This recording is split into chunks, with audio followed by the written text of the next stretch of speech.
Oven Podcast. Your table is ready.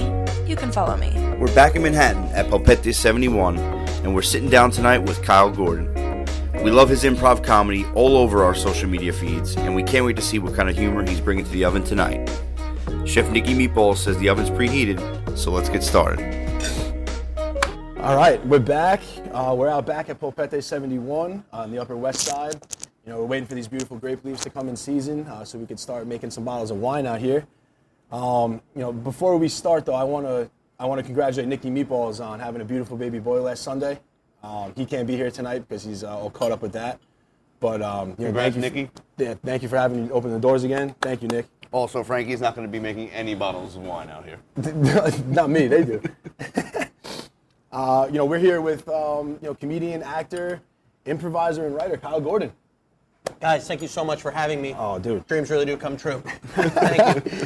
So you're not really a big smoker, right? Not anymore. I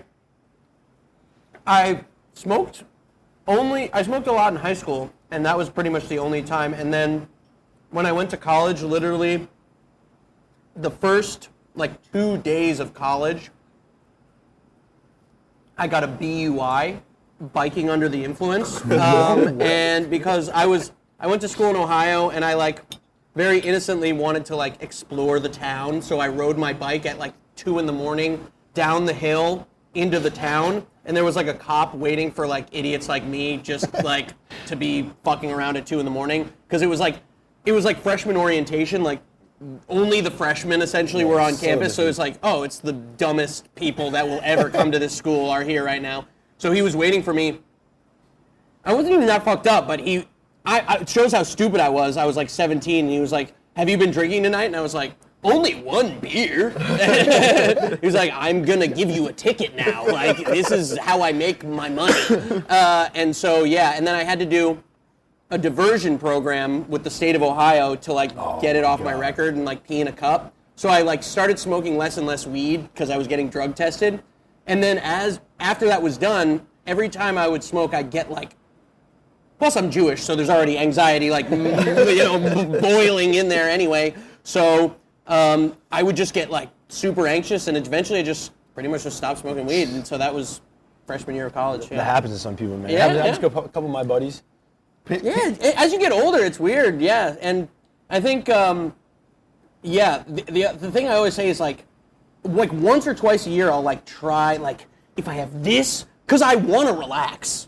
I really want to get high like I used to as a kid. But when you're a child, being high, it's a blast. But I wanna. But it just because my girlfriend loves your products, by the way. Yep. So I'll take this much of an edible at this time of the day to try to get it perfect. And just clear your schedule. Yeah, right. I know, it's okay. But I just Do you prefer edibles over smoking?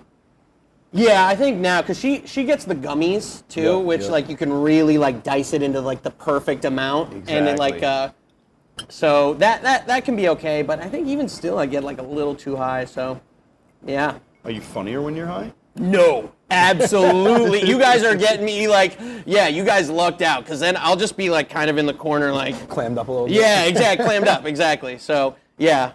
So from that video that you made, you're the guy that smoked once in high school? You're not the recovering drug addict? Yeah. That's a good pull. You Yeah. might be the religious kid. I don't know. You're not the guy from Singapore. No, yeah. It could be the Jewish mobster. I don't know. Yeah. That's a new one. That's probably the most realistic. But yeah, no, I'm probably more the once in high school type of guy. Although I was smoking pretty regularly, which makes it so sad because I look back with such nostalgia. It was so fun, but it just hasn't worked out quite that way.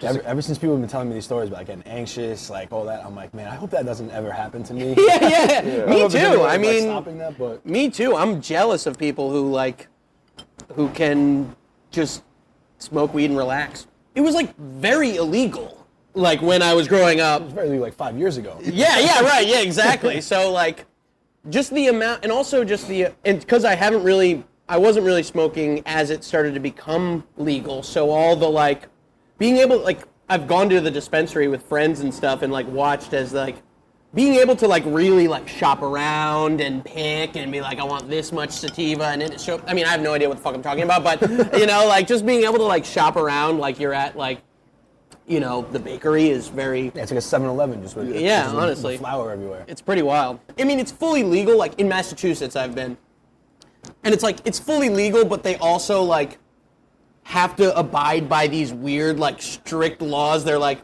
this is. You know, half of this will be a donation, and half of this will be, you know, a tax-deductible write-off, and you know, like. But you're not buying it. Yeah, you're not buying anything. You are placing money at that side of the counter, and I will later, after 3 hours, retrieve the money, and like, yeah, it's all these like weird loopholes that we're gonna look back and be like. That's exactly what it is, man. It's all loopholes. Like, yeah. You know, when it first started, you know, a bunch of my buddies live in D.C., and they were getting away with printing out Polaroid pictures of their dog. And like, not for nothing, the dog's not even that cute. Like it's tough. And he's printing out these Polaroid pictures of the dog, and he's selling them for $45 and you get an eighth. I'm like, no, you're just selling an eighth and you're giving them a picture of the dog. Yeah. An ugly dog. Yeah. Yeah, that's all you need is, like here's a ring pop, and then, I'll sell you an ounce. That's funny though, man. I love that you're coming on, and you know, this meal isn't infused today, so. Well, it's delicious. Thank you guys. Yeah. Would you guys, I guess you guys have the butter, so you can infuse anything, I guess, right? Yeah, so we make the butter, olive oil, a little bit of, like, so anything. We kind of figured when we first started, like, we were gonna just do butter, and then it got to the point where it was like, man, like you can infuse anything nowadays. Right. Yeah. And, like, and anything I want to eat, like, if it can get me a little high, I'm for it. Yeah. Why not? Yeah. It's like, why not? Yeah. Like the days of only brownies are long gone. Man. And it's so funny you say that. That's how we started too. Right, yeah, that's all you... Making brownies and Rice Krispies in my mom's kitchen. Yeah, right, that's the only thing I'd heard of as being an edible, you know, like... And now it's just, you know, now you can get Nikki's sauce and you can just infuse it and bring it back, and it's like, that's it right here. Beautiful. Hey, so let's get into it a little bit, man. You know, I've been watching, you know, me and my friend group have been watching your content for, a couple years now, and no, it's so cool to have you like finally on. You know, this is almost, I would say, a long time coming. A couple months trying to figure out a nice date. Yeah, right, exactly. Yeah, and we got the beautiful Outback for Nikki this time. So gorgeous. You know, my first question, I feel like you probably get this a lot, but you know, because I feel like your comedy is so different. You know, it's all like, you know, it's a lot of improv. It's a lot of like, you know, whatever direction you want it to go. You know, like who inspired you to, you know, make that like, you know, your go-to? Mm-hmm. Yeah. I'm sure there's a lot. Yeah, there's a lot. I think growing up, like, Chris Farley was, like, a huge influence for me, like, just, like, gigantic energy. He, like, if you remember, he was on SNL in the 90s. Like, he just, like, really huge, his energy really, like, inspired me a lot. And then as I got older, I don't know if you guys seen Spinal Tap, but Christopher Guest, who made that movie, is a big.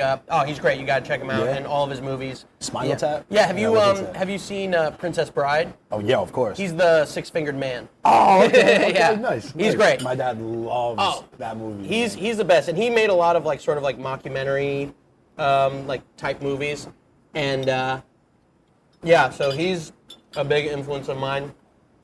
And I think the other influence would just be myself.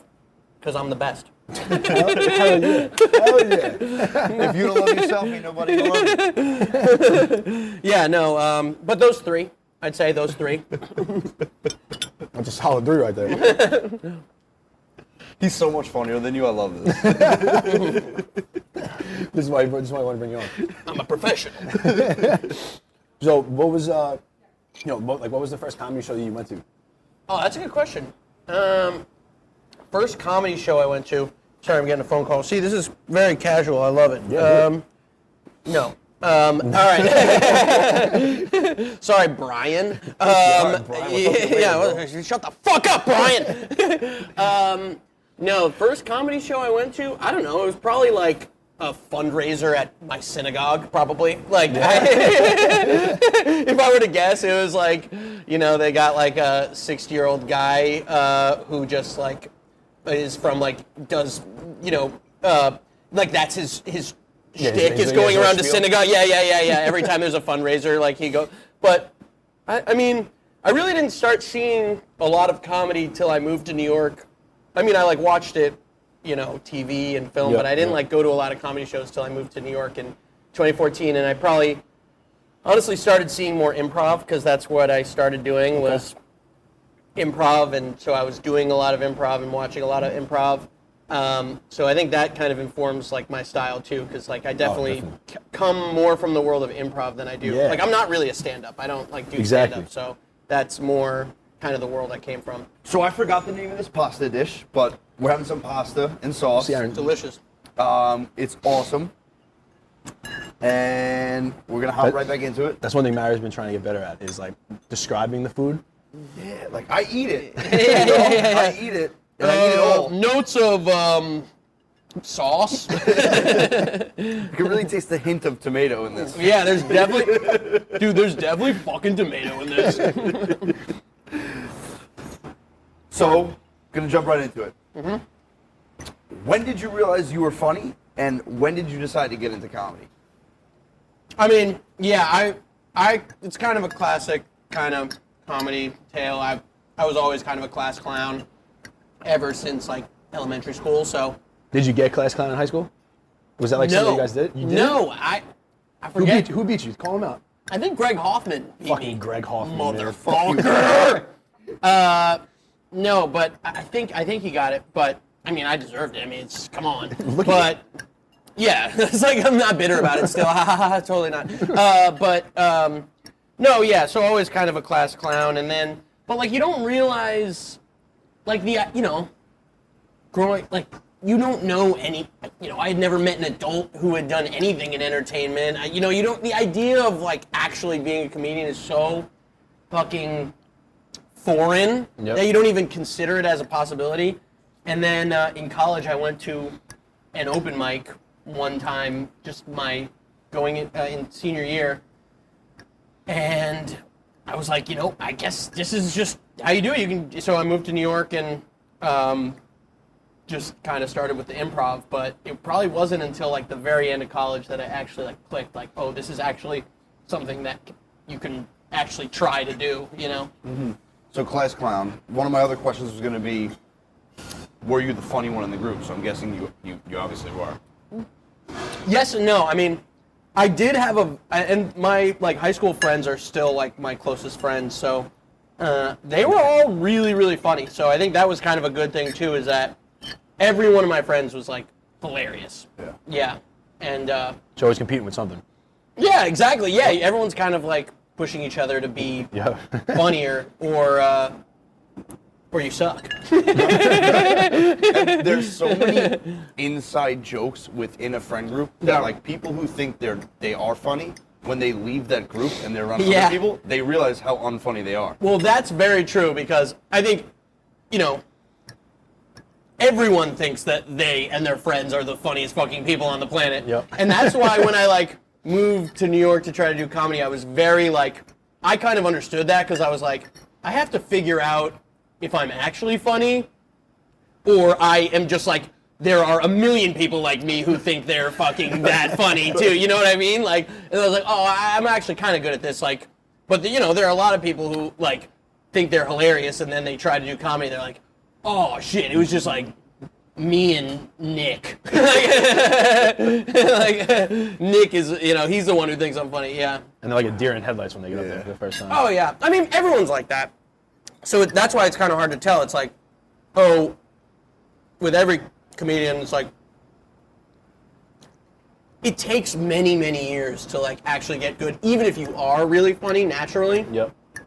That it just takes a lot of like patience because it's just one of those things like there's no way. I mean, there are so few people who can like get it right away, even if they're funny. It just takes a lot of like eating shit for many for years sure. to like get good. There's so many different types of humor too. Yeah.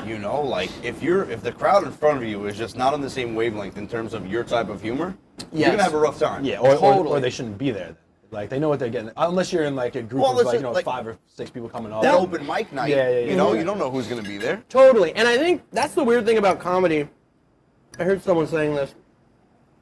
Like music, for example, like it has such clear genres. Like if you're a fan of rock and you go to a jazz club, you're probably not going to like it. And you should know that you're not going to like it because you go to the jazz club. Like, if you're a fan of metal, you might not enjoy the country bar. But, like, comedy doesn't really, it should, but it doesn't have, like, genres like that. Like, I wonder what the genres could be. Like, because I feel like I sort of, in my live act, I do a lot of, like, musical comedies. It's like, it's sort of, it's more like character-based, like how I do in my videos. Yep. So it's like, it's not stand-up. Like, I'm not standing there being myself telling jokes. And so sometimes, like you were saying, like, people who are expecting one thing see me and they're like, wait, what is this? And, like, it's tough. Like, you know, it's tough because I'm trying to do something different, which, you know, inherently, like, if you're expecting stand-up and you see me, like, it's not your fault for not knowing what I'm going to do, but... Why is he dressed like a baseball player? Yeah, honestly, like, what the fuck? That baseball outfit is fucking ridiculous. Dude, that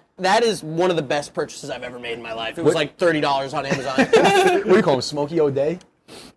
Smokey O'Day. See, like, we're big baseball guys, man. So, like, though, you know, like the Gumption City one. Like That was put right in the group, and I was like, I'm like, this is fucking it right here. Yeah. Those have been really. And did you see I did one with Pete Alonso? Yeah. And honestly, I met Pete at Rolling Loud, 2019, I want to say, or 2020 maybe. So that would have been like. It was the year before COVID. Oh yeah, but was he even on the Mets I think back then? I think it was his first year. I think it was a rookie. Okay. It was his rookie year, I want to say. I think he didn't like really like take off till like 2021 or 2. It might have been. I'm trying to think. It was the year. 21 before. was the year after COVID. 19 was the year before. Yeah. It was one of those, and he was just in the. I mean, you got to think about how many people are at Rolling Loud. It was at Citi Field, and was him and I can't remember who else. They came right into the GA, and I'm like, and you can't miss the guy. He's a fucking moose walker. Big, fucking And you're like, that's Pete Alonso. It's like, because at first you're like, I don't know what I think about Pete. And then you look at him like, he can hang out like this with everyone. I'm like, he's got to be a cool dude. Dude, he's the man. He's just like a dude. He's totally just like a dude. You a Mets fan? Yeah. So, I don't follow as closely as I should, so I'm like kind of, for all the baseball content I do, I like am pretty ignorant. But but this year I've been especially following because I did that video with Pete. And in the video, like, my Smokey O'Day kind of, like, ghost baseball character gives him advice, like, terrible advice on how to hit better. Yeah, he's like, oh, now I'm good at baseball. Yeah. I give him, like, I'm like, be good. And he's like, oh, now I see. Just be yourself. Yeah. But I really, you know, I think they were at or just below 500 when I made that video. And now I really want them to do well so that I can take credit for turning. Yeah, exactly. It's like, hey, you remember that stupid video that we just did? That's it. Dude, I turned the Mets season around single-handedly. So what's the biggest thing comedy has taught you? It's a good question. Like, doing comedy, I mean, I think for me, it really helped because it was the first time, like, it sort of taught me to, like, have patience. It was, like, the first thing I really worked at for a long time to get good at. You know, there was nothing really else before that I'd ever really excelled at. So just, like, seeing the process of, like, as an adult, like, starting from the very bottom and, like, pushing through, and now it's kind of working out, and I have, you know, it's definitely working out. Yeah. It's don't like, downplay it. It's kind of working out. Yeah. Well, it's got, you know, like, I've never, just, like, learning about what it takes to sort of build a career for yourself, and sort of how to navigate that. That's what it's been for me. I don't know if I was always kind of, like I said, like a class clown, so it's like that sort of stuff came like second nature to me, but it's more about the learning how to build a career, I guess. That I gotta ask you though, what's one genre of comedy you will not touch? Ooh, I like that question. Yeah, that's a good question. I got one after this to back that up. Yeah, I mean, well, it's not that I won't touch, but I just don't think, like, I'm not really a stand-up, like a traditional stand-up where it's just me standing up there. So it's not that I won't touch it, but I really don't think it, like, suits my strengths. Okay. Yeah. So like, you know, James Hetfield from Metallica is never gonna be like a lounge singer. You know what I mean? Because it's way, you know, it's just not gonna happen. So If you keep doing that, he might be. Yeah. So I just don't think it like suits my strengths necessarily. Okay.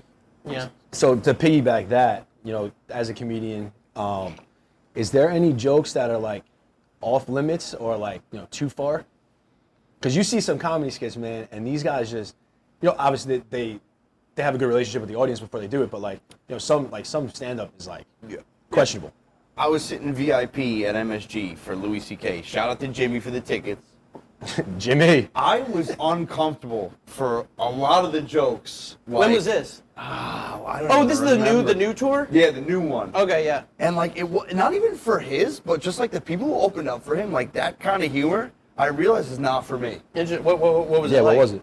I don't know. When they started joking about like the child sex trafficking schemes and stuff like that, I was like, all right, I gotta sit this one out. Yeah, I've got like 10 minutes on that. Yeah. I heard the little giggle. No, yeah. I mean, it really all depends. Like, I think,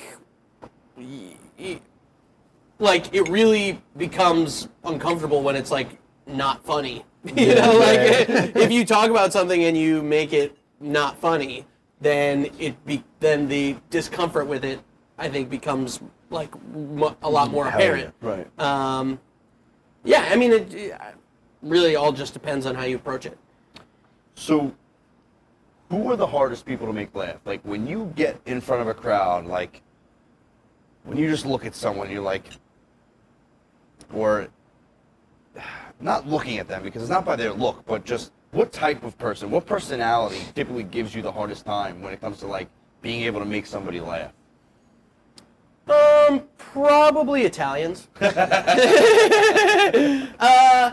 I mean, I think for me personally, because like a lot of my like live act again is like it's like musical comedy, and I do like parodies of particular like musical genres. So like I do like a emo kid, and I do like a country singer, and I do so, and I think like a lot of it is based in like references in that way. So you have to maybe. So what I'm trying to say is, I think younger people like my stuff maybe a little better than older people. So, for example, I got invited maybe a year or two ago to do a gig in Camden, New Jersey. Okay. And it was a very... the kid who ran this venue knew me and was a fan, but the type of people... It was based out of... The show was at like a record pressing plant from like an old phonograph company. So phonograph, pretty cool. Yeah, it is cool. But like the clientele was like older Camden. The guys who ran that joint back in the day. Yeah, exactly. And so I got up there and it was like dead. Like silence. cricket? Yeah.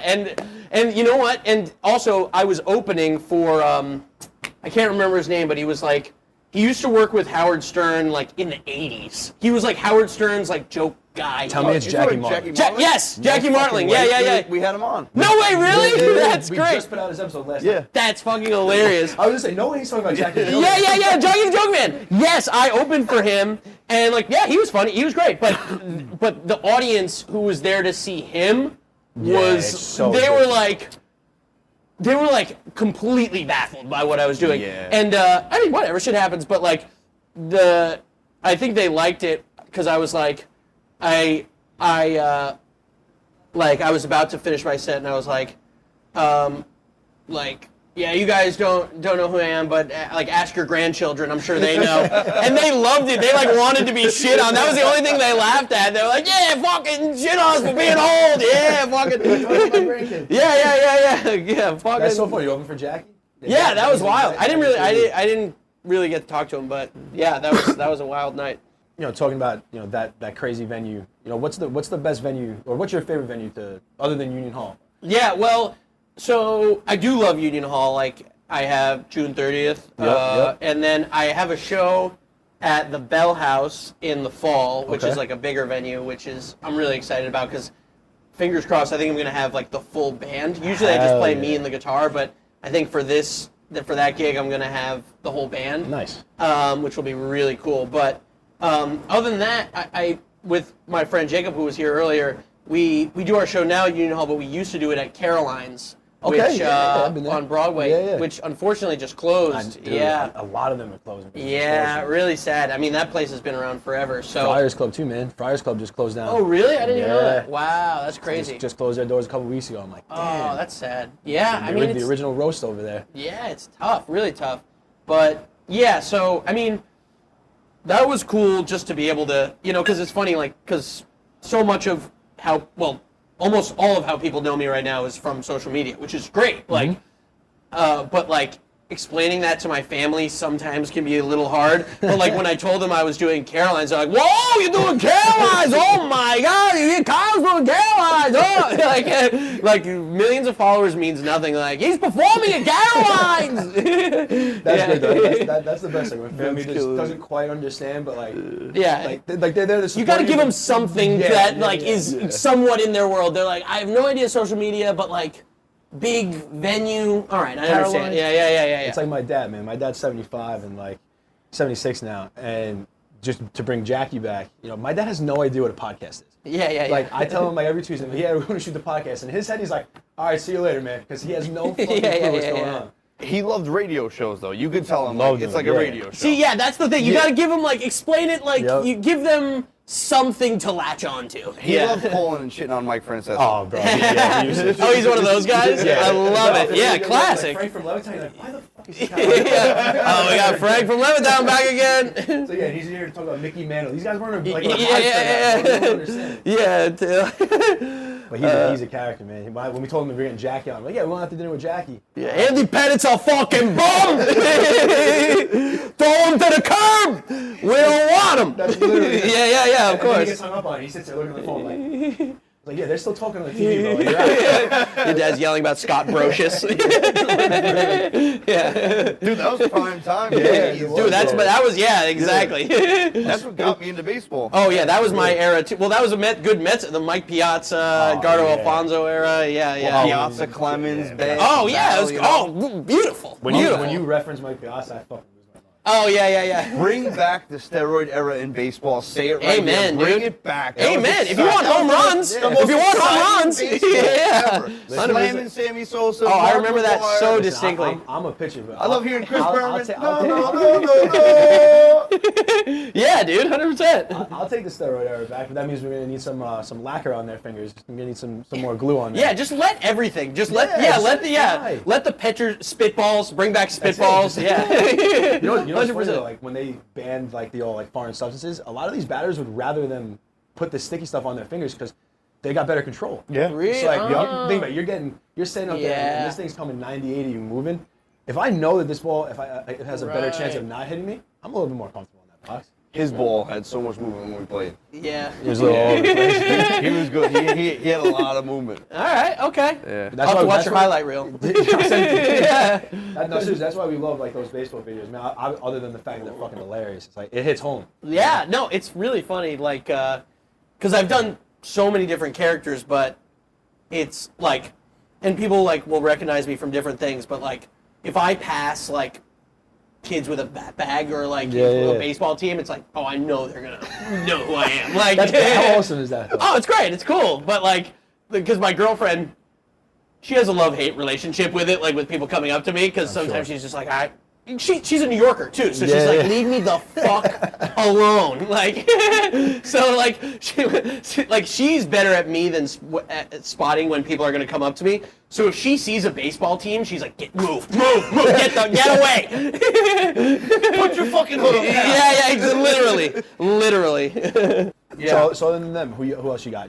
So you're a Rangers fan too, right? Rangers fan, yeah. I've never really followed hockey that close, although it's really fun to go to the games. Oh, that might be the best games to go to. Yeah, I agree. I mean, I'm upset about my Seattle Kraken, man. Yeah, he's a day one Kraken fan. Day one. Day one, yeah. Day one, yeah. What is it, 3 years now?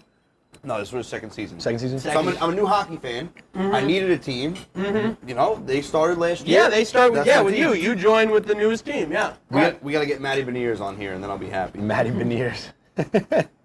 Yeah, and then Knicks. Yeah, the Knicks, bro, They love you. that game 6, man. We were actually at his at one of our friends' wedding rehearsals for that. And the whole bar, 'cause we're in North Carolina too. Oh, well. And the whole bar was from New York. Everyone rooted for the Knicks. Really? Sick, man. You got the whole place like That's that. great.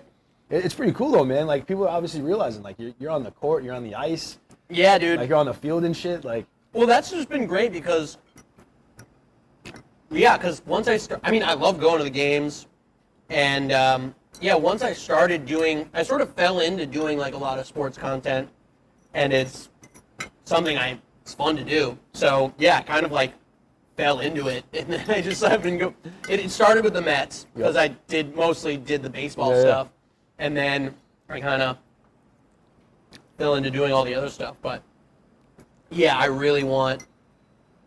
So, the way it worked, started with the Mets, and then I think probably the Knicks and Rangers, they're both Madison Square Garden, so it's like the same. They reached out and they were like, "You want to come?" how crazy is that though? You get like MSG is reaching out to you. Oh, like, it's amazing. I mean, like 10-year-old Kyle is like fucking shitting his pants right now. Like it's insane. But the Jets, I was like, you have to hook me up with Jets. Like, I need to go to a Jets game.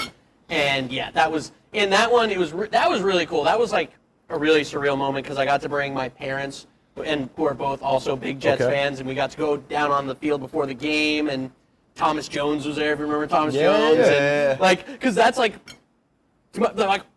I remember Thomas Jones, like, you know, like these are like celebrities, like so. They're more hyped about that than Caroline's. Yes. Yeah, 100%. We're still not sure what he does, but Thomas Jones. Yeah, exactly. Literally. And they were like, they got to go down on the field, so it was like, and then like, you know, a lot of my fans, like before the game, they kind of came down and like saw me and were like cheering for me. So like for my parents, they were like, you know, it's amazing. It was amazing. It's amazing, dude. Yeah. That's awesome. It was really cool. I gotta say though, good for you. Awesome experience. MetLife is a fucking tin can, bro. It's the most boring fucking stadium I've got. Nothing. You're sitting in a tin can. And if you're up high, man, you are up high, bro. You think I sit with the plebeians? Are you kidding me? I know nothing about that. I know nothing about that. This guy's on the field. No, calling audibles. But honestly, I haven't really been to any other, because, you know, I went to Giant Stadium way back in the day, but I was a little kid. Yeah. But, which I also feel like was a tin can. But, I haven't really been to any other, have you been to other football stadiums? What have I been? I've been to San Fran. I've been to Miami. Miami Stadium's cool. I don't know, like Miami's just a party outside. Like before the game, it's Is that the one? Do they have like a pool or something is that one of the ones, you know, where like... Are you thinking of the Arizona Diamondbacks? Oh, they have that? Yeah, they have so the maybe pool, I the pool, completely... the pool right doesn't Tampa or something... They have Tampa some, might. I don't know if there's a football maybe it's not a stadium pool, but some sort of little like party area or something. Maybe. Sure. Miami was just like, they bring like the strip clubs to the parking lot. I've never seen anything like it. Yeah, that makes sense. Like yeah. mobile poles, like everyone dancing. Like, where am I at 11 or am I at the game? Like, where am I? Crazy. What makes you? Is it just the new? What makes you a Dolphins fan? Oh man, I'm so happy you asked. So He's a fucking loser. so growing up, my dad, my dad, like I said, 75, 76. He's a little out there at this point, but my whole life grew me up a Dolphins fan. Right, like Dan Marino this, Dan Marino that. I've been to 3 games before like I was able to pay for my games. They're all Jet Dolphins or Giant Dolphins games. And I don't know if you remember, the Dolphins were playing the Patriots a couple years ago, and it was like the end of the game. They did like the crazy like hook and ladder, where Gronk missed a tackle, Dolphins run it in to like win the game. I just hit like a 16 parlay bet, and I'm a fucking Dolphins fan, so I'm going nuts in the room. And my dad's like all pissed off. I'm like, what could you possibly be mad about? I'm like, that's the craziest thing we might see this year. And he's like, why would I not be mad? I'm like, you're a fucking Dolphins fan. You're like, no, I'm not. I'm a Packers fan. I was like, wait a second. I'm like, bro, I'm 26. Like, what do you mean you're a Packers fan? He's like, I've always been a Packers fan. I'm like, bro, no, you haven't. I'm like, Dan Marino. He's like, oh, well, I was a Dan Marino fan. So like this guy let me buy every fucking Dolphins jersey growing up. I mean, Ricky Williams jersey is my favorite jersey ever anyway. Yeah. But like so for 26 years, I was like, I could have been a Packers fan, had a Super Bowl. He's like, I was wondering why you were into it. I was always kind of confused about it. I don't know why you're rooting for the Dolphins. Yeah. I just let it happen. I was like, my son wants to root for the Dolphins. What do I care? Yeah. What an idiot. That's hilarious. Oh my god. Yeah, no, it was funny when he said that. I was like, dude, because again, like, you know, growing up, when he was growing up, Dan Marino was Oh yeah. the fucking Yeah, I think I stud. caught that. When did he retire? I might have caught that. I was born '92, so I think. Yeah, so the same age. I think he retired maybe like A couple in years the ago. '90s, Yeah, right? it was I want to say late 90s. Late '90s, but Like, I definitely remember him still playing. I feel like. Cause I remember going to a game when he was playing, but I was like, you know, like when you're little, you remember like bits and pieces. And Yeah, stuff? yeah. I don't remember shit about the game, but I remember like going up like the crazy escalator. Yeah, like, exactly, right. Like, that, like that's like what I remember. I remember being there, but not like remember seeing him. I mean, he was in one of the greatest comedy movies of all time. Of course, yeah. Ace Ace Ventura, Ventura. of course, yeah, classic. That might be the best comedy like series ever. Yeah, well, I was thinking like good sports cameos in comedy. The Brett Favre in Something About Mary. You ever see Something About Mary? Seen that in so long. Oh, man. it's so they like the whole movie. They're talking about her having like an ex-boyfriend, Brett. Yeah. It's like, oh, who's Brett? It's Brett Favre. Oh, it's great. What do you think of Jim Carrey? Oh, I love him. You know, it's funny actually. Like I saw some because I feel like in my comedy and my taste, like I'm into myself and other performers with like big energy, just really, really big energy. And so Chris Farley, Jim Carrey, like I love Jim Carrey. A lot of people, I was watching a clip online and then like all the comments were like, I think some people don't really like him because his energy's too big, but I love Jim Carrey. He's also kind of like I love Jim Carrey is my favorite. Like if it's like comes into like the actors like in comedy. Yeah. I mean, there's so many movies you could list movie after movie. That Yeah. But like, you know, I feel like a lot of people don't like. You know, he kind of like found himself. Oh well, that whole other part too. Yeah. They hold that against him. I'm like, bro, who cares if he's still putting out good Don't stuff? do his It's thing, like, Totally. Yeah. Yeah. it's I really know. funny. I don't give a shit who you vote for. I love the story about Jim Carrey, about the check that he wrote himself. Like that's really Oh, cool. yeah, He wrote- I yeah. forget The amount of money was like $1 million check or something. He wrote it to himself in advance. He's like, Yeah. someday I'm gonna cash this for myself, and like obviously he fucking did it. He made a Yeah. lot more than he thought he was gonna. No. That was pretty cool. But Really talented. Yeah. I don't know. I think he's great, and I like his. He's just such clearly a one in a billion performer. dude, Like there's no 1000%. one else like him. Just so. his mannerisms, man. Like his Yeah. mannerisms, like in The Mask.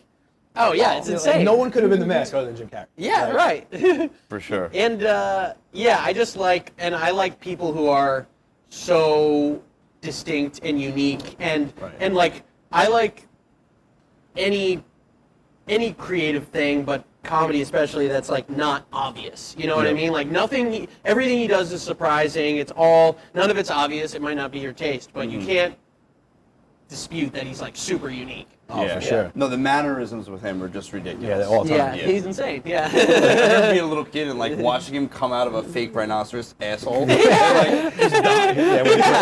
Yeah. I mean, yeah, you can't argue with that. And while we're on that topic, you know, you were saying like you play the Fake guitar. rhinoceros Yeah, fake assholes. rhinoceros Yeah, assholes. all right, yeah, okay. I'm happy we touched on that. Yeah, good. Speaking of, yeah. I know you're playing the guitar and like you know you make. First off, the songs are awesome. Oh, thank you. Like they're funny and they're fucking good. Oh, Like, thank you. So I gotta commend you on that, but like you know, that kind of reminds me of like Adam Sandler a little bit. You know, like he does like the music on stage and like. Totally. Like, are you a fan of him? Yeah. Like, definitely, so bro. I gotta ask, top 3 movies. Me and my buddies do. Who, Adam Sandler? Adam Sandler, yeah. Because top 3 for us is always so questionable. Oh yeah, I would say. I mean, Billy Madison, Happy Gilmore, Okay. and then It's always those 2, and then Billy Madison, are you saying that because you're a Chris Farley fan? yeah. I mean, he's amazing in that Yeah, movie oh, too. dude. I mean, I feel like Billy Madison is like Adam Sandler at his like peak Adam Yeah. Sandler-ness. Everything else kind of like that's the high that you're chasing. But well, I mean, I want to say maybe Big Daddy. What else? Classic. Like, You know, like I always put Mr. Deeds on that pedestal. yeah, I haven't seen that in so long. Yeah, I love Mr. That's the same Deeds, era. bro. Yeah. 50 First Dates gets overlooked. Yeah. Yeah, I'd have to rewatch that. I remember like not loving it, but I saw it like so long ago. Yeah, that. Yeah, I never really. I didn't stick with him during that era, like mid 2000s. Yeah, when he started making like 2010s. Jack and Jill and shit Yeah, like that. yeah. See, I heard that one is like so bananas that I it's haven't kind of even- fun to watch. Yeah, like I haven't it's even just tried. yeah. My brother just saw it recently in like I think the Nighthawk or one of these theaters like played it like Really? in the theaters. Yeah, to just get, like Just try and get some people in. yeah, or like just because it's so insane, Yeah, like yeah. and so bad, like that it just people. It's came so to- bad, it's good. Yeah, exactly. It's so bad it's good. So, and he was like, it's fun. It's so bad it's really fun. But yeah, I mean, I have to go with. I love Big Daddy. So yeah, that's probably got to be my top. You three. ever see Click?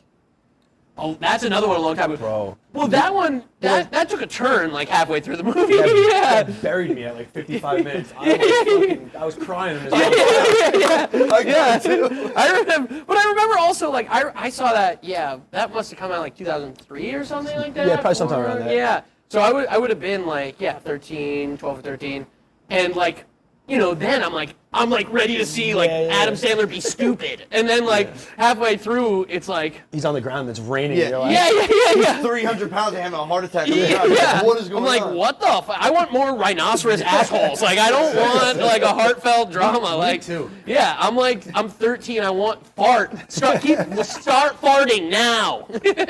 That's what I paid for. Or not, I didn't pay for it. That's what this person who brought me paid for. Fart for me, monkey. Who's your favorite character of yours that you do? Ooh, favorite of mine? It's a good question. I'll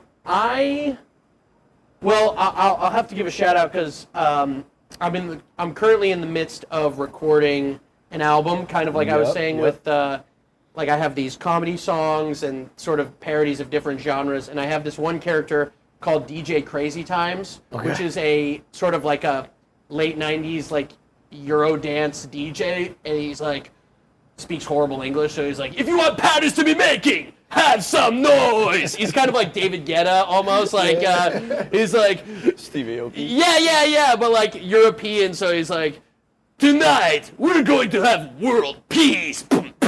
Yeah. So that's probably one of my favorites. He's very specific, and I'm doing like I recorded like a full sort of song as that character, so I'm very Hell yeah. excited to That's gonna be drop that. And the ridiculous. English is horrendous. Super broken. Yeah, exactly.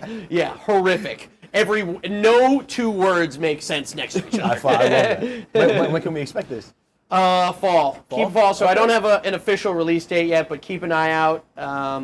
If you follow me, Kyle Gordon is great. I'll be plugging it for sure. So yeah, it's gonna. I'm in the midst of recording it right now. We're almost done, and I think it's gonna be. Nice. I'm very excited about for it. that. Yeah. What's up? Yes. Exactly. Yeah. All the people in the place. Let me see your faces. All right. V is going to do her thing. Ask her question. Okay. I guess I could ask all of you, but I'm gonna start with you. I get upset when you don't ask all of us. Actually, Has that really ever happened? some of them I don't like answering. But He's already getting FOMO and hasn't even started. Okay, if you had to give advice to your younger self, what would it Ooh, yeah.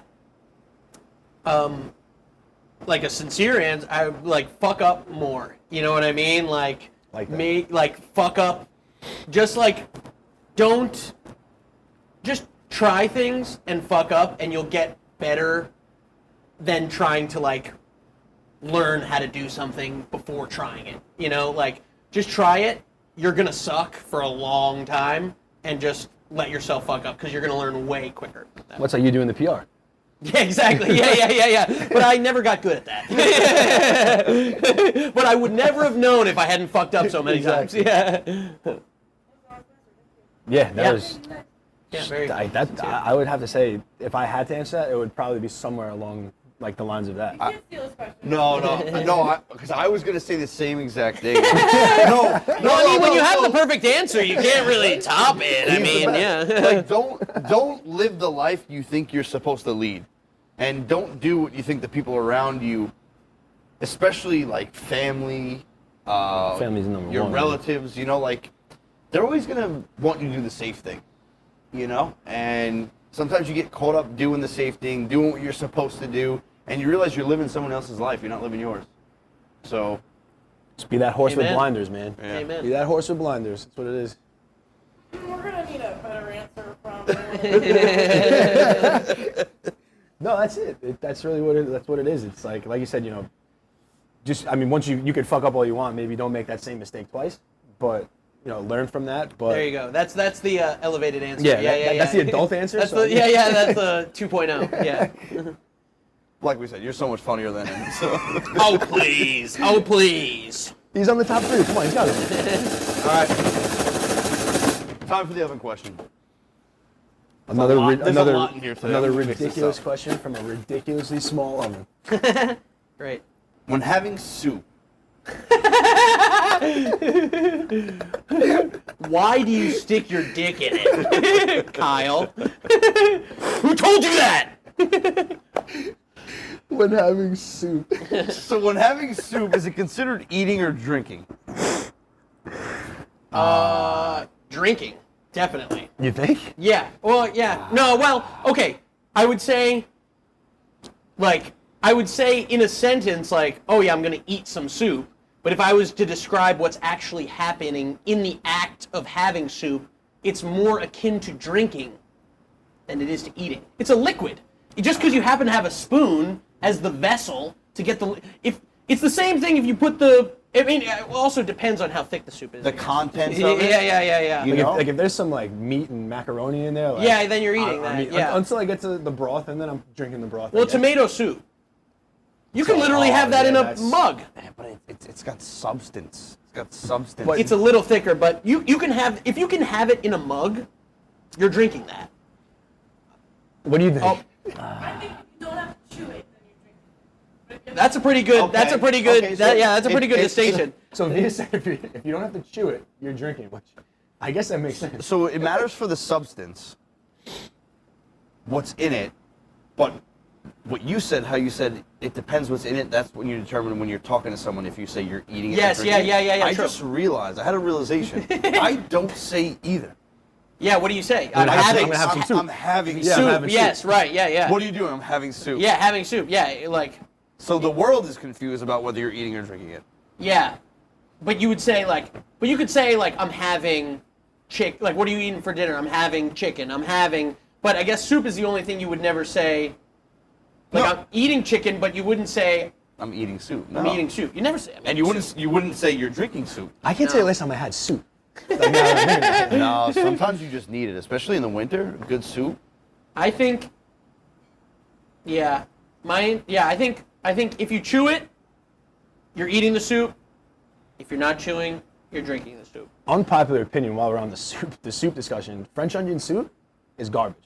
Terrible. No, terrible. French onion Yeah, you soup too? is terrible. It's What? disgusting. What about it? It's know, just disgusting. cheese. It's just Dude, melted cheese. Everything about I love it. It's What? Like, it's like acid reflux in a bowl. No. Yeah, give it to me. yeah, 100%. Yeah. Well, the one thing is that it does come out too hot a lot of the times. Yeah. And then you burn your mouth and you can't enjoy it, and it comes out like piping hot. Yeah, boiling hot. Yeah, that's the one. But if you get it right, oh, I love French onion soup. I'm sure if I've had Just if bread and I had cheese. some good French onion soup, it would probably be like a different story. Like That's the thing with French onion soup. I feel like, yes. Yeah, it's true, easy true. to make a French onion soup, True. but it's hard to make a good French onion True. soup. People just love throwing fucking onions, Yeah. some cheese, melted cheese on Yes. top. Oh, yeah, we have French onion soup. Yeah. No, you have fucking onions and cheese. True. so my cousin is married to a French woman, and she's awesome. I hope they don't watch this, but Oui. So her first or second Christmas with us, she was like over in the States, and 50 people at dinner, and she was like, yeah, Lucy made like this amazing French onion soup, and I'm sitting like, fuck, now I gotta try it. Like I have to eat it because she made it. Me and my dad are sitting next to each other. My dad's like, fucking loves French onion soup. He looks at me, he's like, don't eat that. I was like, yo, she's from France. Oh, Give it to the dog. Yeah, I gotta text him. Me and Jay are going golfing on Wednesday. We'll be like, yo, what the hell was that about? No, that's one of my biggest pet peeves. Like French onion soup? No, well, that And anyone who likes it. when you like something, like a dish or something, and someone knows that you like it, and then you're around someone that made it. Yeah. And my mom loves doing this to me. Oh, Mario loves this. Yeah. And now there's so much pressure to fucking like this dish. Yeah. They're watching you because they know you love it. They just made it. They're like, Mario loves it. Let's see if he likes it. And now I'm like, Yeah, and I know, I'm looking at it. I know you fucked it up. I know that this is not how it's supposed. I love it, so I know how it's supposed to look. It's not supposed to look like that. and then you fucking gotta have the anxiety of faking that you like the dish. I fucking hate that. Yeah, amen. I agree. I'm happy that turned into into a fuck tomato, into a fuck French onion soup violation. We did the oven. I just got a couple more questions I want, just so we know you on like a little bit more personal basis. Like, Comedy Central, Adult Swim. Can you take us through a little bit of like what you've done with them? Yeah. So it was funny. So Adult Swim, I've just done some voices for shorts. For some of my friends. Okay. So Marissa Goldman and Sam Lanier, they both had separate little short cartoons on Adult Swim. So I did some voices for them, which was fun. And then Comedy Central was fun because they have this series called Tales from the Trip. Okay. And you talk about a time you did psychedelics or whatever. And I talked about this one time. You can go watch it, but the brief recap is when I first moved to New York, I was in Brooklyn, and I had done a bunch of Adderall, and then I did acid at like 2 in the morning. Oh, and God bless. Freaked out. I mean, it was all in my own head, so I was just like catatonic. But essentially, when there had been this like weird sort of bug-eyed kid, kind of very quiet in the corner the whole night at this party, walking around. Well, so. But I had moved to Brooklyn and I was sleeping on my friend's couch in the basement, who had this party, and this weird bug-eyed kid had been walking around, and then now it's like 2 in the morning, 3 in the morning. I'm like really feeling weird, out of your body, out of my mind, and so I'm like, all right, I'm gonna try to like lay down and go to bed, and this kid was like curled up on like the couch I was sleeping on. And I was like, I kicked him out. I was like, you got to get out of here. You got to get out of here. And he like scaredly like ran away. And long story short, like I found out later, I was watching this documentary a few months later about these kids in New York who had essentially been locked, these like 10 brothers who had been locked in their apartment their whole lives and never been allowed to leave. And this documentary came out in like 2016 or something. And the documentary ends, and they just are now starting to like, or no, it must have been 2013 or something, 2014, something like that. And they're just starting to like enter society at like 20. Like Bubble Boy. Yeah, and like that, and I was like, oh my God, that was the kid at the party. So like he had been in society for like 2 weeks. a day. Yeah. And so like he had like I was like one of his one of his like first experiences of like being in society was me like standing over him like, get out of here. Yeah. Bugged out of my mind. Like, yeah. Yeah, if you're doing that stuff, man, that's all time and place. It's like, oh my God, you gotta clear your schedule and dude, yeah, I was really stupid. I was get like 3 of your favorite snacks. And yeah. Like I've never done acid. I don't think I could it's ever intense. Yeah, I've done it a few. Like you realize how straight the fucking buildings are in the city, right?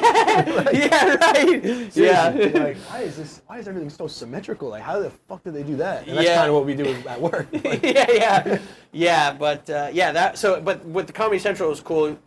Go check it out, and they animated my whole story, so it's like me telling the story, and then you can see like it's really cool. They animated it and made it look all trippy. Tales like to the Tales to the Trip. Tales from the Trip. Tales from the Trip. Yep. I'm sure if I watch it, I definitely won't do acid. yeah. I was because a lot of the other ones are like fun. Mine was like dark. So we started asking this question, a little bit like to everybody, just to keep like, because I'm interested, man. Because like we first started this to when we were growing up, everyone was like, hey, you know, one person, 3 people, dead or alive, you can bring to dinner, and like they can answer any question. We're like, shit, we're kind of doing that now, you know, like with one guest at a time. Your eyes look so pretty with that blue shirt. Thank you. That's why I wore it today. Good little backdrop. I mean, I can leave if you guys. Yeah. You guys, yeah, keep going. What do you need a third person at dinner? Go for it. Yeah. So one person, dead or alive, you know, it doesn't have to be historical, that you could sit down to dinner with, and they would answer any question. Ooh. Who would it be? Yeah, that's a good question. I mean, not to keep bringing it back, but Chris Farley is like my number one, because that's Hell yeah. someone who, I don't know, I feel like in certain ways I really feel like I understand how his mind works, because I feel like I have a lot of the same impulses, like the drive to be funny all the time in sort of the same way. And so, but there's obviously a lot in many ways we're very, very different people. So to pick his brain, I think would be really, that would be awesome. Really amazing. But That would be awesome. they love you. No, that's a great answer. That's like, see, those are the answers that we're looking for. They want to see, like, you know, who really, like, you know, had like an impact on your life, that you're like, man, that one person, if I could show him at dinner, that's it. Totally, yeah. Like, because, yeah, it's exactly what I said. It's like, in so many ways, I feel like I understand his brain in a way that maybe other people might not, just because I feel like we share a lot of, like, similar impulses, like I said, but, yeah. All right, so to stay on that topic, just because, you know, you do so many characters from, you know, different eras and different, like, you know, every decade. Yeah. So, I mean, which is amazing. You hit every fucking decade. You know, if there was one, you know, historical event that you could be a part of, almost like sit in on, like, you wouldn't get, like, hurt or anything like that. You're just seeing all the action, like, well, like, you know, storming the beaches of Normandy kind of shit. Like, Yeah, you know, yeah. Like what event would that be? Yeah, that's a good question. Probably when Ashley Simpson lip synced on Saturday Night Live. That would be pretty cool to check out. Yeah, it's like you can go back to any era. Yeah, I'd probably go back to 2006. Historical? Yeah. Yeah, Bush administration. Yeah. Yeah, I don't know. Like Woodstock would be cool. I would love to be at Woodstock. Woodstock would be unbelievable. That would be pretty great. That's something I don't even think of. Like Woodstock? Yeah, That's like the first, before there was Coachella, there was Woodstock. Actually, maybe Woodstock 99. That would be more. That sounds like South Park. Yeah. Woodstock 99. Yeah. they had all these documentaries that about, was like, bad. yeah, exactly. Well, they've now, they did a bunch, like, Netflix did a documentary, HBO did a documentary, and they tried to make it, I mean, it was fucked up. People died, and, like, there was shit everywhere, and there was no water. It was, like, bad. Yeah, really bad. Like Firefest, like, times Yes. 12. Yes. Firefly or No, No, was it Firefest? Firefest, yeah, like Firefest the times fucked up 15. one. Yeah. Damn. But then they show footage of like Limp Bizkit, and I was like, that actually kind of looks pretty fun. Like people are literally being like dying of dehydration. You couldn't see the end of the crowd. And there were fires, and That's people were like, people thought they were, because the sewage was so bad, people thought they were like throwing mud. Yeah, they're throwing just poop Wasn't everywhere. mud. Yeah, it was like pools of shit. Just dookie soup everywhere. Yeah, because they put it on like the past, they had Woodstock '69 and then they had Woodstock '94. Both of those were in like open fields, but this one they had it on an abandoned air base in upstate New York. So it was just like baking hot asphalt. So like there was no like grass. It was just like boiling it was asphalt, different. and famously they like charged like $15 for water. And these are like, 20-year-old kids who came there with like a case of beer. Like they, case of beer and some they drugs. couldn't afford. Yeah, exactly. Yeah. Also, they're like fucking losing their fucking minds. They need the water more than anyone else. Like Yeah. So long story short, sounds like a blast. I'd love to go. If you got to be a woman for 24 hours, what would be the first thing you did? Fuck me. I'd do her a favor and fuck me. That's exactly why I put this fucking question on. Yeah, because, I'm generous. And I'm being generous to her by letting her Do her the favor. Yeah. Oh god. 100%. And all right, so we'll go off of that. This is gonna be like a little bit like deeper though, but like, In 5 years, man, you know, where do you see yourself? Like what can we expect in the next 5 years? Yeah. So as I said, I'm recording this album. I think it's going to be really, really good. Doesn't have a title yet, so I can't like plug it. But I really hope everyone checks it out and listens. I think it's going to be really funny and very well produced. But like I'd say my big goal is like I'd love to have my own like TV show, sketch show, like the Kyle Gordon show, kind of like Key and Peele style almost, where like they just do a bunch of different sketches. Something like that would be great. So yeah, I mean, 5 years that's always been my goal, because the big thing I'm always looking for is just like creative control. So like I don't need to have like the biggest anything, but like if I could have a television show where pretty much people just gave me a bunch of money and I could do whatever the fuck I wanted. Bingo. That's the dream. That's it. No, that's see, like, that's it, man. Yeah. 5 years, and the Kyle Gordon show, that has a fucking ring to it. Yeah, all right, cool. That's got a ring. Listen, who we have people with money? Give me your money. But yeah, like, I mean, but honestly, this is the best time. I might not even need like stuff like this. Like, you don't need $1 million to like, or even like the fact that you guys know me. Like, I've done all this stuff with social media, like just me and my phone. Like, it's kind of an amazing time where you don't need $1 million and you don't need anyone's permission. Like, if you just, you can do it all yourself, and it's very exciting. So maybe 5 years I'll have the Kyle Gordon show, and I'll be shooting it for like, $10 with, a phone and whatever, and it's just as big as fucking any other show on television. So. I gotta ask, so the first video that went viral for you, that was a mistake? Well, not saying a mistake, but that was just like... Yes. Like, there was like a throwaway video almost. Yeah. All right. Yeah. The first video, it was during the pandemic, so this would have been like November 2020, and the story. The video was great. Oh, thank you. Yeah, it was fun. It was very stupid, but it's fun. But like, story I tell. It was Thanksgiving. I was just getting like fat and drunk with my dad. I couldn't do comedy shows anymore. I'm like sitting around like, what the fuck am I doing with my life? So I set this goal to make like one TikTok every day for 3 months. And essentially the first one, I just hit record. I didn't even really know how TikTok worked. So I just hit record, filmed myself. I was sort of playing a character that was like excited that his uncle made enchiladas. And it doesn't make a lot of sense, but exactly. It was great. It's fun. It's stupid. And I just posted it just to be able to say like day one, I posted it. And then later that night, like I started like getting a lot of followers on Instagram. I was like, that's weird. And because I had linked my Instagram to the TikTok, and then I checked it had like over 1 million views. And I'd never blown up on anything ever, so I was like, I'm Tom Cruise. I am famous! Dude, it took a little longer than that, but yeah, like, it was cool, and pretty much after that, it was off to the races. But yeah, the first one was very much like, farted out, wasn't even really thinking about it. That's how it happens, bro. Yeah. And like, for that to be a throwaway video is ridiculous. Yeah, that's insane. Here I am spending 2 hours reviewing films. Yeah, it's crazy.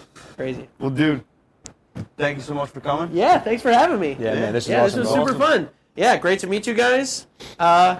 Delicious. Yeah, and tell everyone where we can find you. Check me out. At Kyle Gordon is great on everything. Kyle Gordon, like we were talking about earlier, I am not the 55-year-old composer of the movie Anastasia. Or Hot Rod. Yeah, or Hot Rod. Google seems to think I am. No, I'm a 14-year-old boy from Westchester. So, yeah. Hey, Black Friday, Jets, Dolphins, MetLife. Let's go. I'll see you there. Done. Boom. You're listening to the Oven Podcast. Thanks for tuning in. We want to thank our boy Nicky Meatballs and his unbelievable crew at Popete 71 in the Upper West Side for absolutely blessing us as usual. We're not joking when we say this dude makes the best meatballs in the 5 boroughs. Make sure you check out our YouTube page, click the subscribe button, and join us next time, because there's always an open seat for you at the Oven.